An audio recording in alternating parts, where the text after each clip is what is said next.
대학교 1학년 봄을 지나 나는 대학에서 친해진 A, B와 셋이 페어로 담력 시험을 갔었다.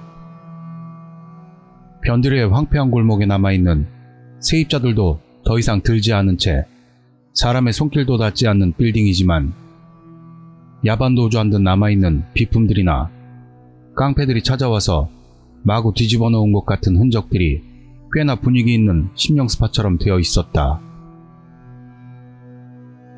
현지인들은 그 폐빌딩이 그런 패거리들의 모임이나 담력시험에 사용되고 있는 것을 알고 있는 것 같은데 현재 소유자가 불분명한 것인지 철거나 재개발에 대한 이야기도 없이 그저 방치되고 있는 상황이다. 그런 장소를 우린 심야를 넘나드는 시간에 방문했다. 천정에서 배선을 노출시키며 목을 맨 듯 축 늘어져 있는 형광등, 누군가가 뒤집어 놓은 책상, 바닥에 흩어져 있는 파일에 덮여 있는 흙먼지. 분위기가 무서운 게 이런 것들 때문이겠지만 우리들은 손전등을 한 손에 들고 앞을 비추면서 각자가 밤 분위기에 충만해져 즐기고 있었다. 무서운데? 별거 없네? 보물이라도 찾아보자. 팔릴 만한 게 떨어져 있을지도 몰라.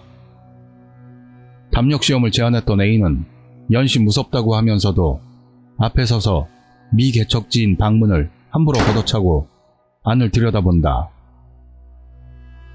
그거에 비해 B는 담력시험은 뒷전이고 도둑놈처럼 팔릴 만한 물건들을 찾고 있는지 책장이나 책상 서랍을 닥치는 대로 열어보고 있다. 그런 나도 폐허로 벌벌 떨 이유도 없어 둘과 별개로 행동하며 다른 방을 들여다보러 갔다.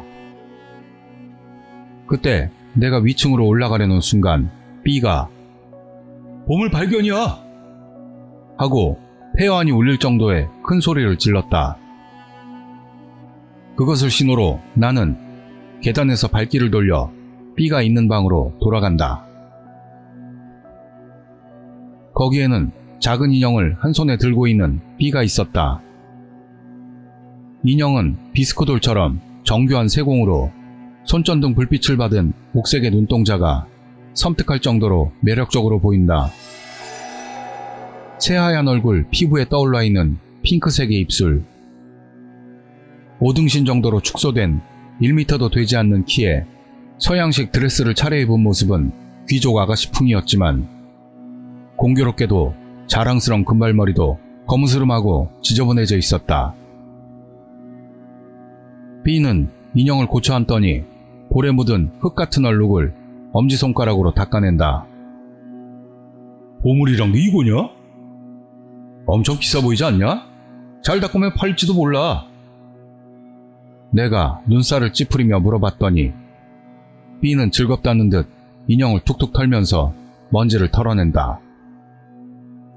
조금 늦게 온 A가 내 뒤에서 B의 이상한 행동을 바라보면서 저거 뭐 하는 거야? 하고 의아한 듯 물었는데 나는 저걸 깨끗하게 만들어서 팔겠대 며 어이없다는 듯 대답한다. 결국 이날은 심령체험도 없이 그저 B가 비싸게 팔릴 만한 인형을 주운 것만으로 끝났고 우리들은 편의점에 들렀다 적당한 시간에 해산했다. 다만 돌아올 때 B가 지저분한 인형에다 뺨을 비비는 것을 목격했을 때 이상한 느낌을 받았다. 그러나 다음날부터 B에게 변화가 찾아올 것을 이때의 나는 깨닫지 못했다. 학교에 갔더니 언제나 같이 강의를 듣는 A, B가 강의실에 일찌감치 먼저 와 있는 일이 많았는데 이날은 B가 드물게도 지각을 했다. 뭔 일이래? 나와 A가 웃으면서 B에게 말을 하자 B는 쑥스러운 듯 헤헤 인형 세탁이 생각보다 번거롭네 라고 한다. B의 대답을 들은 나는 이놈 그 인형 진짜 세탁해서 팔 생각인가? 생각했지만 겉으로는 본격적이구만 하고 웃어주었다. 그날 이후 B는 자주 지각하게 되었다. 강의가 시작되기 바로 직전에 뛰어들어오기도 하고 반 이상의 강의가 지난 후에 들어오는 일도 있었으며 교수에게 설교를 들은 후 쫓겨나는 일도 있었다. 그게 같은 수업에서 계속되면 당연히 출석 일수가 모자라 F를 받을 수도 있어 나와 A는 수업 전이나 그야말로 전날에 내일은 좀 제대로 와 하고 문자로 다짐을 받지만 B의 지각벽은 점점 악화되기만 할 뿐이었다. 그런 일이 생기고 2달 후 시간상으로는 중간고사를 위한 중요한 수업이 있어서 이번에는 B에게 직접 전화하기로 한다. B의 집에서 학교까지는 전철 이동 시간까지 포함해 1시간 정도 걸린다. 나와 A는 첫 강의를 들은 후에 군의 벤치에 앉아서 B에게 전화를 넣기로 한다. B? 의외로 B는 바로 전화를 받았다. 왜? 상태가 안 좋은 건지 음색이 상당히 낮고 말투도 심상치가 않다. 나는 용건만 말하려고 B의 분위기에 말려들기 전에 기계적으로 입을 연다. 오늘 수업 중요하니까 꼭 와라. 진짜 권총 찰 거냐? 그 말만을 전하고 끊으려고 했는데 왠지 B의 뒤에서 희미한 여자의 목소리가 나는 것을 깨닫고 나도 모르게 귀를 기울이듯 폰에 귀를 바짝 댄다. 들어보니 살짝 들린 것은 즐거운 듯 웃는 여자의 목소리. 그 여자와 이야기를 나누는지 B가 뭐라 중얼대는데 말이 새는 것처럼 무슨 말인지는 알아들을 수가 없었다. 미안. 뭐라고? 그러자 조금 분명한 어조로 B가 다시 물어와서 나는 황급히 폰을 다시 똑바로 잡고 같은 내용을 전했다. 그러자 B는 알았어 하며 기운 없는 답을 해온다. B와의 통화 후 걱정스러운 얼굴로 A가 B 어떤데? 하고 물었는데 나는 아까 여자의 목소리를 B의 여친이라고 추측하고 뭔가 여친이 있는 것 같아 하며 쓴 웃음으로 말한다. 에? B 여친 생긴 거야? A는 내 대답에 꽤나 놀란 모습으로 기우뚱했지만 나는 잘 모르겠는데 여자 목소리가 났었어 라고 적당히 둘러댔다. 실제로 B는 초식계인 우리들과 반대라서 여사친도 많다. 분명 우리들이 모르는 곳에서 미팅이나 소개팅을 받아 여친을 만들었다고 해도 전혀 이상하지 않다. 그렇게 생각하면 여자가 생겨서 F를 받을지도 모르는 B는 진짜 멍청한 놈이다. 우리들은 제차 3차에 걸쳐 충고했기 때문에 다음 수업도 오지 않는다면 그건 더 이상은 B의 자업자득일 뿐이라고 결론을 내리고 그 이상은 연락하지 않게 된다. 2달 후 B는 끝내 강의에도 나오지 않게 되었고 기말고사에도 나타나지 않았다. 한 과목만 낙제를 받는 것과 기말 전체를 날린다는 것은 사정이 너무 다르기 때문에 우리는 황급히 B에게 연락을 취하려고 했다. 그러나 B의 폰과는 연결이 되지만 B 자신이 전화를 받아주지 않았기 때문에 전혀 연락을 할 방법이 없는 상태가 지속된다. 그런 교착 상태에서 인내 한계를 맞은 우린 B가 사는 아파트로 돌진하기로 한다. 1학기를 모두 망쳤다고 하더라도 지금부터라면 아직 수업만 충실히 듣는다면 4년 안에 졸업이 가능하다. 만일에 B가 자포자기 상태가 되어 대학을 자퇴하면 꼭 일 보고 안 닦은 기분이 되는 데다 친구 하나가 줄게 된다는 것은 참기 힘든 일이라서 나와 A는 B의 의지를 북돋기 위해 실력 행사에 나서게 된 것이다. B의 아파트는 철근으로 지어진 건물이지만 그럭저럭 오래된 집이었다. 거주자 대부분은 학생인 것 같은데 그 1층 구석집이 B의 집이라 우리는 아파트에 도착하자마자 계속 벨을 눌러댔다. 이미 10번 이상을 눌렀는데도 B는 나오지 않는다.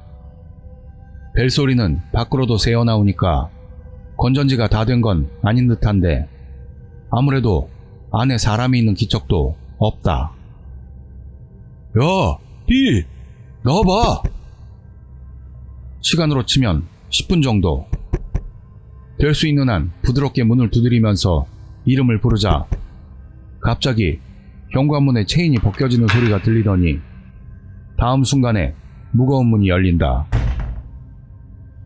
그렇게 반쯤 열린 문에서 얼굴을 내민 집주인의 표정을 보고 나와 A는 말문이 막힌다. 에? 너 B 맞아?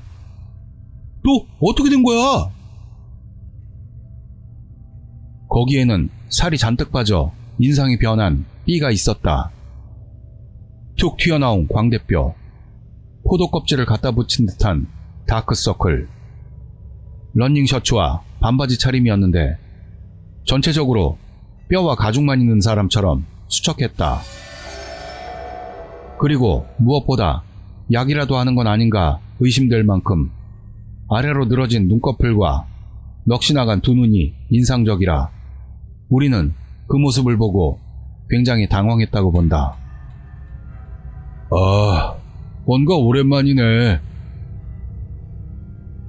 경직되어 있는 우리들을 향해 B가 그런 당치도 않은 말을 날렸지만 나는 정신을 차린 뒤 B에게 너 밥은 먹고 있는 거냐? 라고 쭈뼛거리면서도 물어봤다. 응? 아, 그럼. 그러나 B에게서는 전혀 사고 회로가 있다곤 볼 수 없는 듯 내용도 없이 건성으로 대답만 할 뿐이라서 그 초점 없는 눈을 보며 A도 어딘가 불편했는지 서둘러 할 말을 꺼낸다. 너 왜 학교에 안 오는 건데? 에? 아, 뭐 그냥. 그럼에도 B의 건성건성한 대답은 계속되었기 때문에 일단 화제 전환을 하려던 나는 B의 여친의 존재를 생각해내고 그 이야기를 하기로 한다. 너 여친 있는 거지? 밥이라도 지어달라고 해. 다만 내 질문이 안 좋았는지 B는 갑자기 표정이 어두워진다. 응? 나 여친 없어. 그 대답은 원래 B 같아서 안심되었지만 나는 아니 한참 전이었는데 너한테 전화할 때 여자 목소리가 들렸었거든. 진지하게 다시 얘기한다. 그러자 B는 없다니까 하며 찌푸린 얼굴로 대답하더니 볼 일 없으면 돌아가 라며 문을 닫으려고 한다. A가 황급히 문에다 발을 끼워 넣었고 나는 B를 끌어냈다. 잠깐만! 왜들 이래? 이때를 놓치면 B는 완전히 틀어박혀버리고 만다 라고 생각이 들었는지 정신을 차리고 보니 나와 A는 어거지로 B를 현관 앞으로 끌어내고 있었다. 그러나 다시 한번 햇빛 아래에서 B를 봤더니 머리는 기름으로 떡이 져 있었고 옷도 엉망이다. 그뿐만이 아니라 온몸에서 나는 냄새로 구역질이 날 정도였다. 너 언제 목욕한 거냐? 코를 막고 A가 물어보자 B는 기억 안 나. 마치 다른 사람 얘기하듯 한다.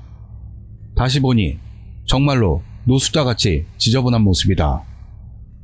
그리고 이 지독한 냄새.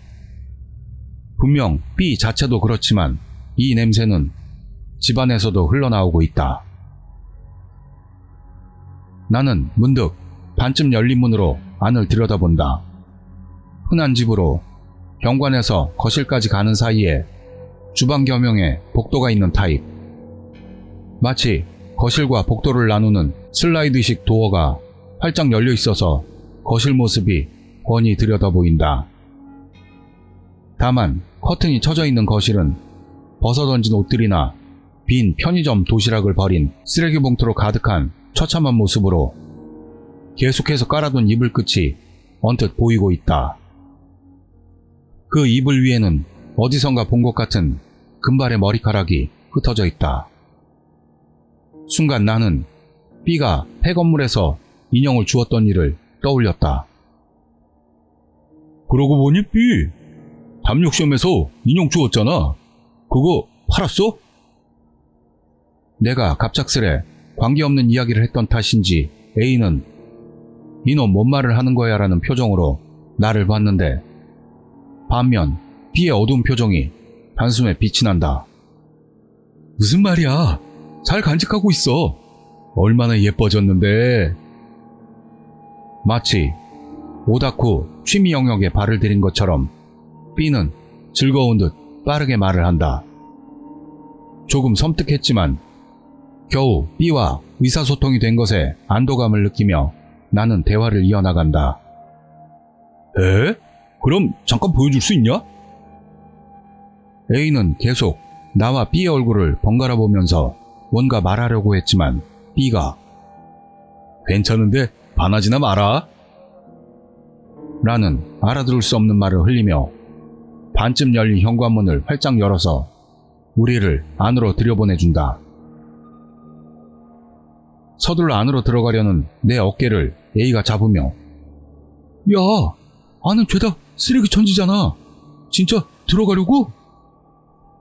작은 목소리로 말하는 바람에 나는 일단 집안에 들어가서 설득할 방법 말고 있어? 했더니 A는 내가 B를 설득할 목적으로 인형의 이야기를 꺼낸 것을 깨닫고 아, 그런 거냐? 하며 납득한 얼굴로 신발을 벗었다. 복도에조차 빈병과 깡통들이 흩어져 있어 솔직히 집에 발을 들인 걸 후회했지만 목적이었던 거실에 들어가자 이건 그야말로 발 디딜 틈이 없다는 말 말고는 표현할 말이 없었다.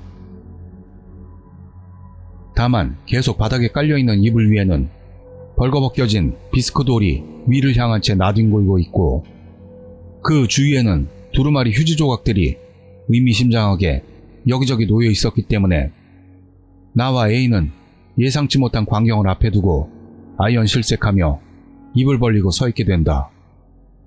헐, 이 자식 인형하고 한 거야? 아마 A도 같은 생각이었을 거라고 본다.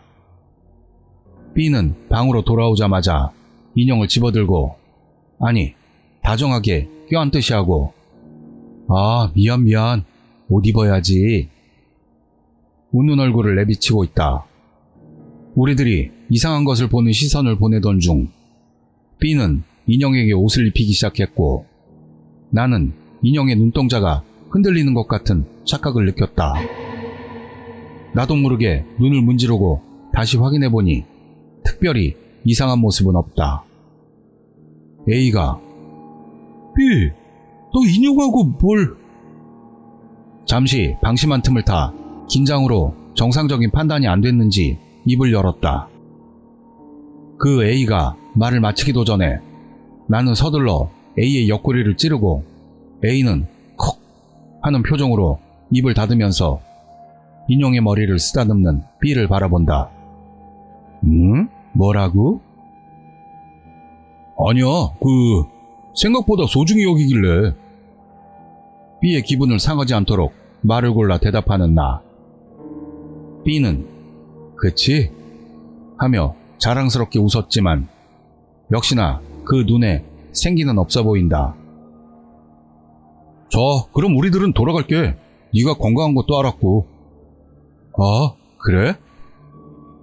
그리고 나는 지금의 B에게는 무슨 말을 해도 통하지 않을 거라 판단해 도망치듯 A와 함께 집을 뛰어나왔다. 돌아오는 길에 나와 A는 봐선 안 될 걸 본 것 같은 기분으로 가득 차서 뭘 해도 B와 그 인형이 머리에서 떠나질 않아 혐오감에 시달린다.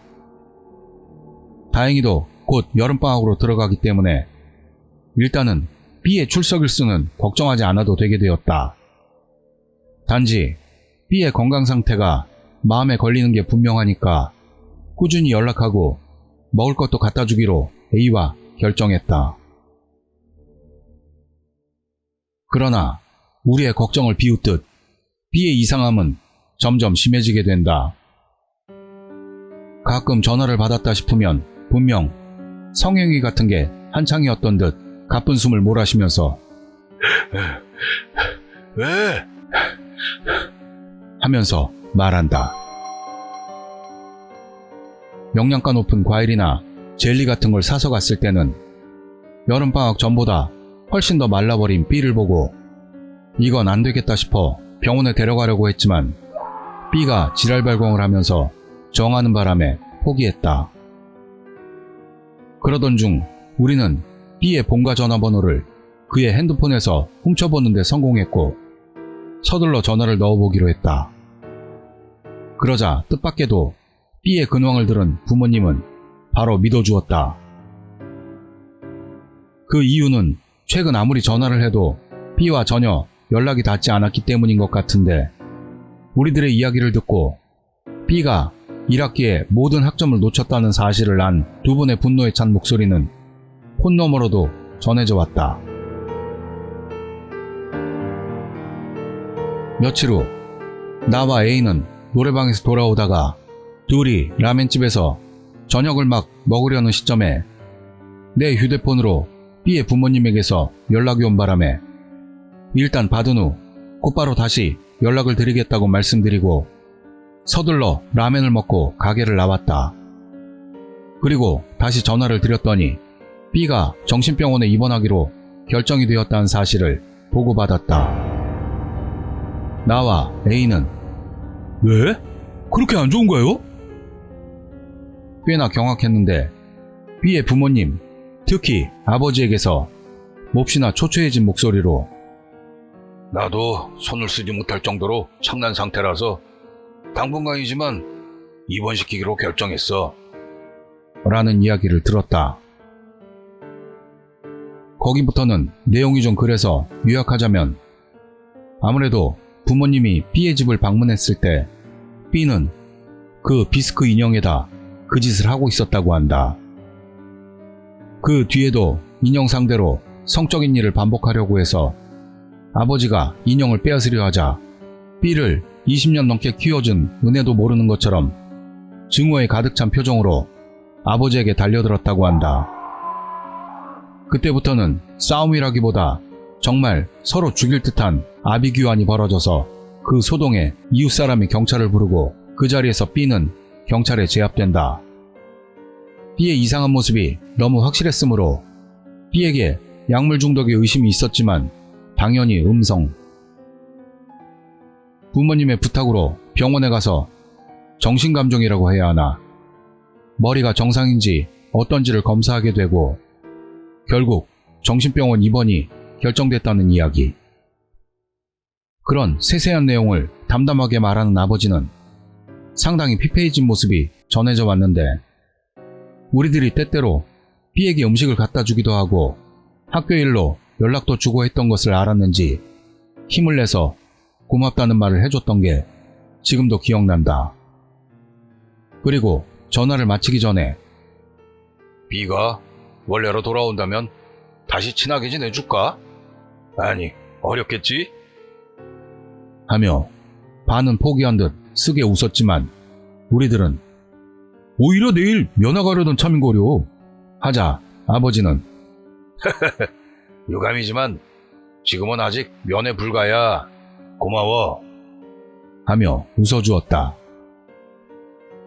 그리고 이번에야말로 아버지가 전화를 끊으려고 그럼 하고 인사를 할 때 나는 용기를 쥐어짜내 궁금했던 것을 물어본다. 저 인형은 어떻게 됐나요? B가 이상해진 것은 폐빌딩으로 담력시험을 갔을 때부터이다.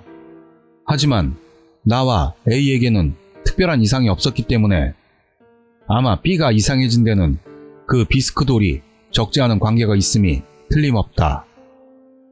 그렇게 생각한 나는 B의 아버지에게 물었지만 그건 절에다 맡겼어. 라는 힘 빠진 대답만을 했다. 아버지가 말하길 그 인형을 B에게서 빼앗은 후 뭔가 버리면 재앙이 내릴 것 같은 불안이 생겨 인형을 공양해 준다는 어느 절에다 맡겼다고 한다. B는 아직 병실 침대에 묶여있는 상태인데 계속해서 인형을 내놓으라고 소리치고 있다지만 인형을 공양하는 것으로 조금이라도 B가 개선된다면 감지덕지라고 아버지는 한숨을 쉬듯 웃었다.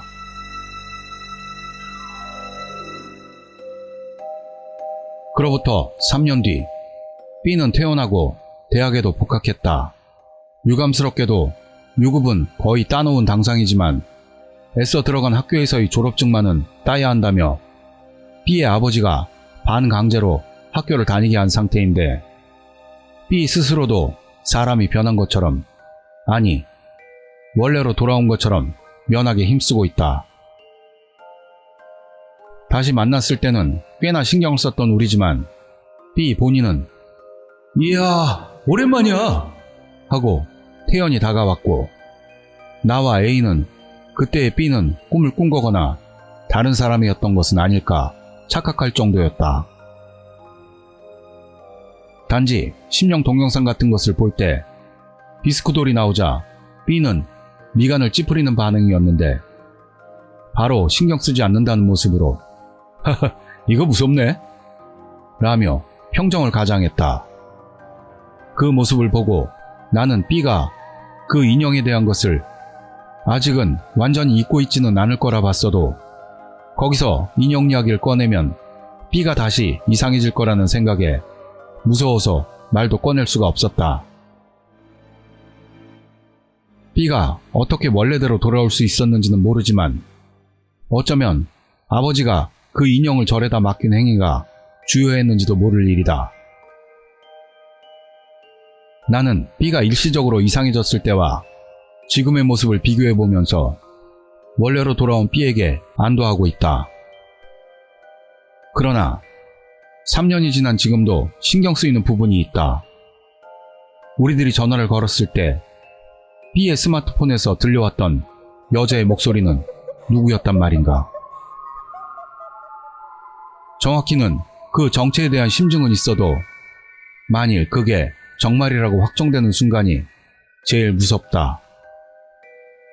나는 B가 다시 이상해지지 않도록 기도하는 것 말고는 할 수 있는 일이 없다.